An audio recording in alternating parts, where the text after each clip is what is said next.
From Umar Nurmagomedov's powerful left hook to Israel Adesanya finally getting his payback against his longtime rival.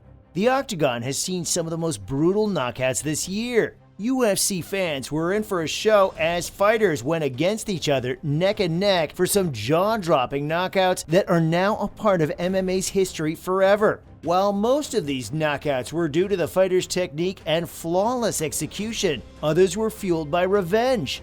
But out of all the fights that have happened so far, which ones went down in history as some of the best knockouts of the year? Let's find out. Number 8. Umar Nurmagomedov vs. Raoni Barcelos. Like his fellow countrymen, Islam Makhachev and Khabib Nurmagomedov, Umar Nurmagomedov also shares the same fate.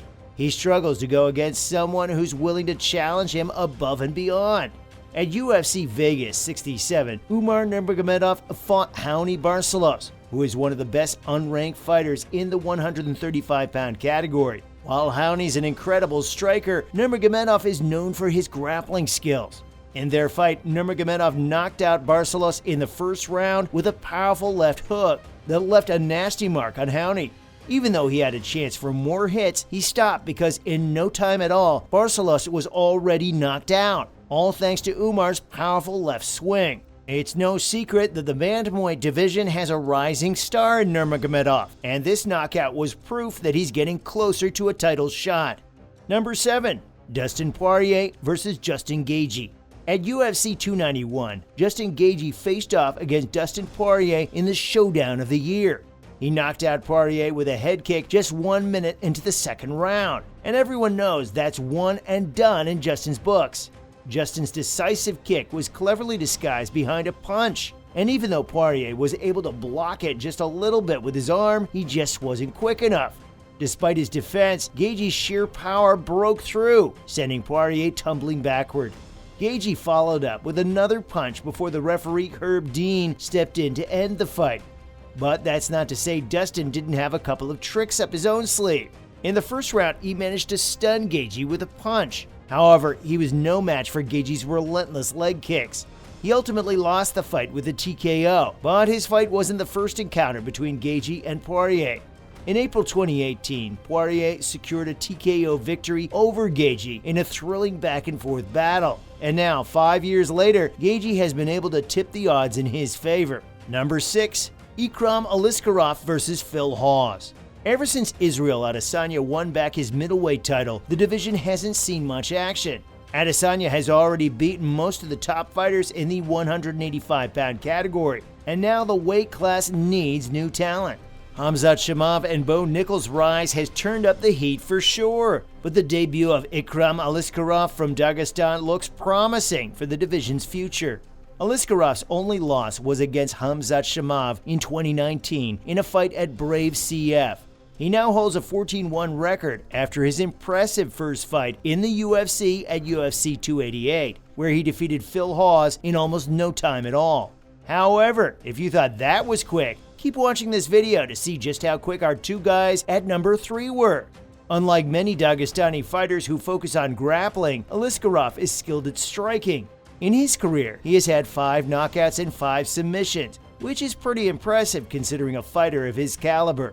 At UFC 288, he showed his dangerous striking against Hawes, knocking him out with a powerful right straight in just 130 seconds. Number 5. Aljman Sterling vs. Sean O'Malley. Sean O'Malley became the new UFC men's bantamweight champion by defeating Aljman Sterling at UFC 292 in Boston. O'Malley, with a record of 17-1 in MMA and 9-1 in the UFC, claimed victory by stopping Sterling in the main event at TD Garden. The first round was on the fence, with both fighters not committing much. They controlled the cage and threw single strikes, mostly leg kicks, but towards the end, Sterling clinched and landed some short punches before the round ended. The pace picked up in the second round. O'Malley slipped after a kick, giving Sterling a chance to go for a takedown, but he escaped. Then, in a swift move, O'Malley countered Sterling's rush with a powerful right hook that dropped him and followed up with heavy hammer fists. Ultimately, the referee had to step in, and while celebrating his win, O'Malley confidently declared, "Doubt me now," in the Octagon. Number 4. Ismael Bonfim vs. Terrance McKinney. The Bonfim brothers were all the rage before UFC 283 in Rio de Janeiro. Both brothers had their first fights in the Octagon during the pay-per-view. Gabriel Bonfim finished his fight in less than a minute with a submission, while Ismael Bonfim beat Terrance McKinney within record time. Ismael started strong, keeping McKinney on the defensive. McKinney usually starts fights fast, but has trouble figuring out Bonfim's moves and timing. Bonfim's sharp boxing kept McKinney from making moves, and about 2 minutes into the first round, the Brazilian backed his American opponent against the fence. Then, showing incredible agility and skill, he leapt with a flying knee, knocking T-Rex down hard. This amazing knockout got him a bonus after the fight and marked the start of his incredible UFC career. Number 3. Robbie Lawler vs. Niko Price. At UFC 290, Robbie Lawler ended his MMA career by knocking out Niko Price with some classic clinch work just 38 seconds into round 1. This welterweight clash wrapped up the preliminary card at T-Mobile Arena in Las Vegas. As he walked to the cage, Lawler knew what was at stake. He took in the moment before entering the cage and wasted no time letting Price know who was the boss. The fight didn't last long either. Lawler and Price tangled in the clinch, and after some powerful uppercuts and an overhand strike, Price fell unconscious. Lawler walked away from the ring one last time as the crowd cheered him on, ending his career as one of the best welterweights in UFC history. Number 2. Islam Makhachev vs. Alex Volkanovski II.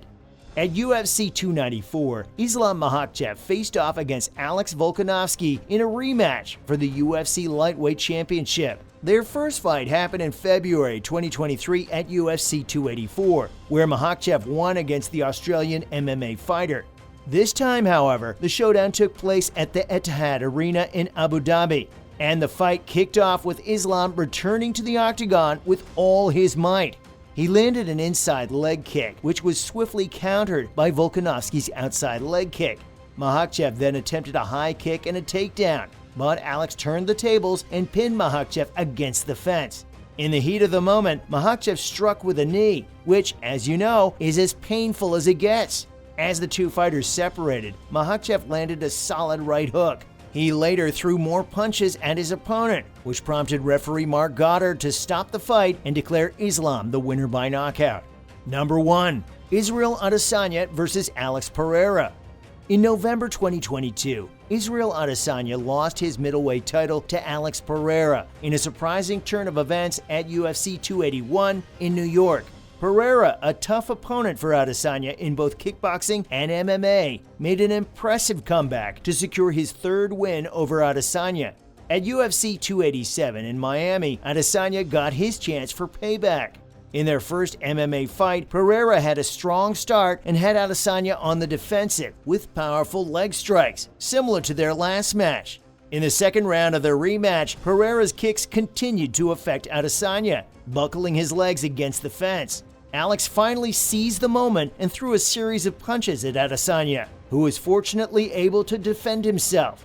He found the right opening to counter with a precise right hook, knocking down Pereira, and followed up with another punch and his trademark celebration.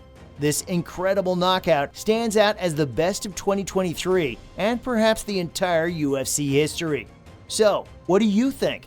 What were your favorite knockouts of the year? Let us know your favorite bouts in the comments, and subscribe to our channel for updates about all things UFC.